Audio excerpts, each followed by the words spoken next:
નમસ્કાર મિત્રો આજની વિડીયોમાં વાત થશે દેશ અને દુનિયાના સુપરફાસ્ટ સમાચારની। સૌપ્રથમ વાત કરીએ તો ખેડામાં ગમખ્વાર અકસ્માત સર્જાયો છે। રાજ્યમાં અકસ્માતના કિસ્સામાં એક વધારો થયો છે। ખેડામાં માતર તાલુકાના વારુકાસ ચોકડી નજીક રિલાયન્સ પેટ્રોલ પંપ પાસે મોટો અકસ્માત થયો। દરમિયાન ઇકો કાર અને રિક્ષા વચ્ચે ટક્કર થઈ, જેમાં 2 વ્યક્તિના ઘટના સ્થળે મૃત્યુ થયા છે તેમજ અન્ય એકનું સારવાર વખતે મૃત્યુ થયું છે। 4 લોકો ઈજાગ્રસ્ત થયાના અહેવાલ પણ મળી રહ્યા છે। આ મામલે પોલીસ વધુ તપાસ કરી રહી છે। મિત્રો, અન્ય મહત્વના સમાચારની વાત કરીએ તો પાકિસ્તાન સામે તણાવ વચ્ચે સરકારનું આશ્વાસન। પાકિસ્તાન સાથે વધતા તણાવ વચ્ચે કૃષિ અને ખેડૂત કલ્યાણ મંત્રાલયે કહ્યું છે કે લોકોને ખાદ્ય ઉપલબ્ધતા અંગે ચિંતા ન કરવા માટે વિનંતી કરી છે। મંત્રાલયનું કહેવું છે કે દેશની વર્તમાન પરિસ્થિતિને ધ્યાનમાં રાખીને અમે સંપૂર્ણપણે તૈયાર છીએ। અમારી પાસે ડાંગર, ઘઉં, કઠોળ, ફળો અને શાકભાજીનો પૂરતો જથ્થો પણ ઉપલબ્ધ છે। વર્તમાન પરિસ્થિતિમાં કોઈ પણ નાગરિકને દેશની ખાદ્ય સુરક્ષા અંગે ચિંતા કરવાની જરૂર નથી। મિત્રો, અન્ય મહત્વના સમાચારની વાત કરીએ તો રેલવે મંત્રીએ ટ્રેન સંચાલનની સમીક્ષા કરી છે। ભારત અને પાકિસ્તાન વચ્ચેના તણાવ વચ્ચે ઉત્તર અને પશ્ચિમ ભારતના 32 એરપોર્ટ 9 મે 2025 થી 14 મે 2025 સુધી અસ્થાયી રૂપે બંધ કરવામાં આવ્યા હતા, જેના પગલે હજારો મુસાફરો જમ્મુ અને ચંદીગઢ જેવા એરપોર્ટ ઉપર અટવાઈ ગયા હતા। આ પરિસ્થિતિને ધ્યાનમાં રાખીને રેલવે મંત્રી અશ્વિની વૈષ્ણવે રેલ પરિવહનની સમીક્ષા કરી હતી અને સામાન્ય લોકોને ધ્યાન રાખીને ખાસ ટ્રેનો ચલાવવાનો નિર્દેશ આપ્યો હતો। મિત્રો, અન્ય મહત્વના સમાચારની વાત કરીએ તો મુંબઈમાં ઓપરેશન સિંદૂરની ટીકા કરનાર મહિલા સામે કેસ દાખલ કરવામાં આવ્યો છે। મુંબઈના માલવણી પોલીસ સ્ટેશનમાં એક મહિલા વિરુદ્ધ ઓપરેશન સિંદૂરની કથિત ટીકા કરવા બદલ કેસ નોંધવામાં આવ્યો છે। રફીક ખાન વિરુદ્ધ કેસ નોંધ્યા બાદ માલવણી પોલીસે મહિલાને નોટિસ મોકલી છે। સલમા રફીક ખાન નામની મહિલા મુંબઈના માલવણી વિસ્તારના મલાડમાં રહે છે અને બ્યુટી પાર્લર ચલાવે છે। મહિલાએ પોતાના વોટ્સઅપ સ્ટેટસ પર ઓપરેશન સિંદૂર સંબંધિત એક વિવાદાસ્પદ પોસ્ટ પણ મૂકી હતી। મિત્રો, અન્ય મહત્વના સમાચારની વાત કરીએ તો 21 વર્ષ જૂના કેસમાં નિર્દોષ જાહેર કરાયો ગેંગસ્ટર છોટા રાજન। 2004માં એક ઉદ્યોગપતિની હત્યાના પ્રયાસમાં 21 વર્ષ જૂના કેસમાં ગેંગસ્ટર છોટા રાજનને નિર્દોષ જાહેર કરાયો છે। કોર્ટે કહ્યું છે કે રાજન ગુનામાં સામેલ હોવાના કોઈ પુરાવા લાવવામાં આવ્યા નથી। કોર્ટે કહ્યું છે કે પોલીસ આ કેસમાં રાજનની સંડોવણી સાબિત કરવામાં નિષ્ફળ રહી છે। રાજન હાલમાં જે છે તે હત્યા કેસમાં આજીવન કેદની સજા ભોગવી રહ્યો છે અને કેટલાક અન્ય કેસોમાં તેને નિર્દોષ જાહેર કરવામાં આવ્યો છે। મિત્રો, અન્ય મહત્વના સમાચારની વાત કરીએ તો કચ્છમાં જનજીવન સામાન્ય થયું। ભારત પાકિસ્તાન યુદ્ધ વિરામ બાદ કચ્છની બોર્ડર ઉપર સ્થિતિ શાંત છે। કચ્છના તમામ વિસ્તારોમાં પરિસ્થિતિ સામાન્ય જોવા મળી રહી છે। બજારોમાં સામાન્ય સ્થિતિ જોવા મળી છે। ભુજના બજારો ખુલી ગયા છે।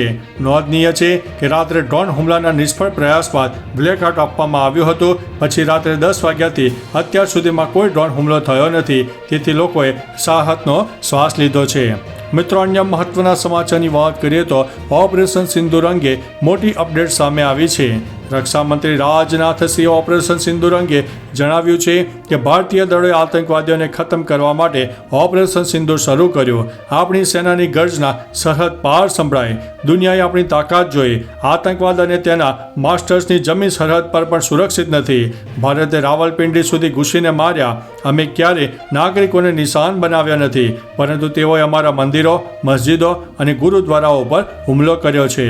મિત્રો, અન્ય મહત્વના સમાચારની વાત કરીએ તો મહેસાણામાં ફાયર સેફટી અને NOC વગર ધમધમતી 38 શાળાઓને નોટિસ ફટકારવામાં આવી છે।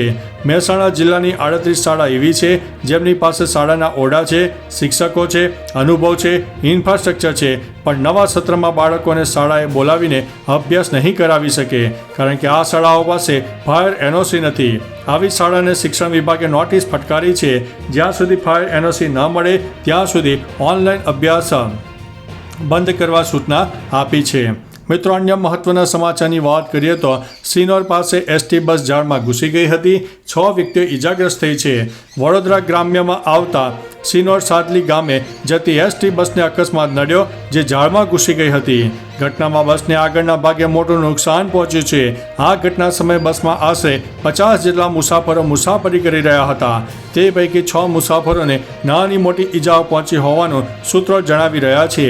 ઘટનાના પગલે સ્થાનિક પોલીસ દોડી આવી હતી. મિત્રો, અન્ય મહત્વના સમાચારની વાત કરીએ તો પઠાણકોટ અને જમ્મુ બોર્ડર પર બજારો ખુલ્યા છે. ભારત પાકિસ્તાન વચ્ચેના યુદ્ધને લઈને તમામ બોર્ડરો પર હાઈ એલર્ટ આપવામાં આવ્યું હતું. ત્યારે હવે ધીમે ધીમે તમામ બોર્ડરો પર જનજીવન સામાન્ય બન્યું છે.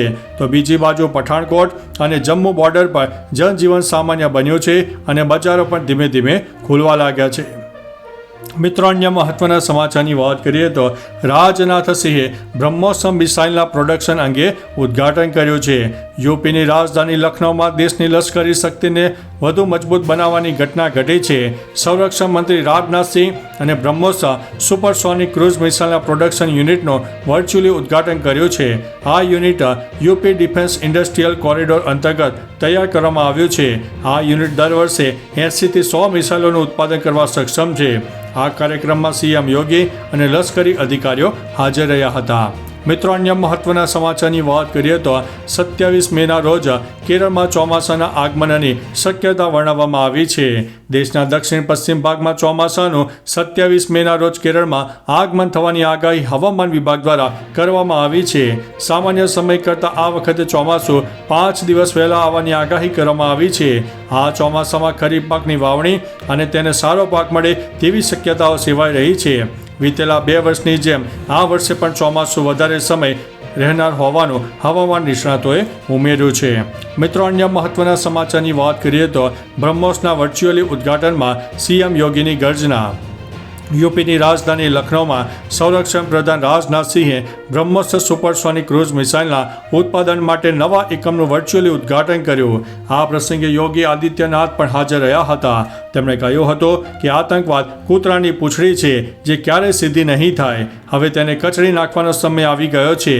ભારતે ઓપરેશન સિંદૂર દ્વારા વિશ્વને સંદેશો આપ્યો છે કે ભારત હવે આતંકવાદ સામે દ્રઢ પ્રતિસાદ આપવાનું છે. મિત્રો, અન્ય મહત્વના સમાચારની વાત કરીએ તો બ્રહ્મોસ મિસાઇલે પાકિસ્તાનના કુલ 11 એરબેઝ તબાહ કર્યા છે. ભારતે પાકિસ્તાનને એવો પાઠ શીખવ્યો છે જે હંમેશા યાદ રાખશે. આ અથડામણમાં ભારતે પોતાની હવાઈ સંરક્ષણ પ્રણાલીની મદદથી સાબિત કરી દીધું છે કે પાકિસ્તાન દરેક હુમલાને નિષ્ફળ બનાવી શકે છે.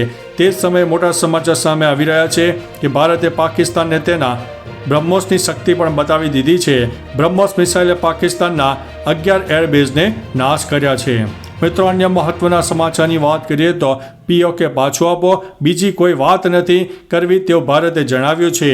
ભારતે કહ્યું છે કે અમારી કાશ્મીર પર સ્થિત ખૂબ જ સ્પષ્ટ છે. હવે માત્ર એક જ મુદ્દો બાકી છે કે પાકિસ્તાન અધિકૃત કાશ્મીર એટલે કે પીઓકેને પરત લેવાનો. બીજી કાંઈ વાત કરવી નથી. અમારો બીજા કોઈ વિષય ઉપર વાત કરવાનો ઈરાદો નથી. અમે કોઈથી મધ્યસ્થી પણ ઈચ્છતા નથી. અમને કોઈ મધ્યસ્થીની પણ જરૂર નથી. પીએમ મોદીએ કહ્યું હતું કે જો પાકિસ્તાન કંઈક કરશે તો તેનો જવાબ વધુ વિનાશક અને કઠોર પણ રહેવાનો છે.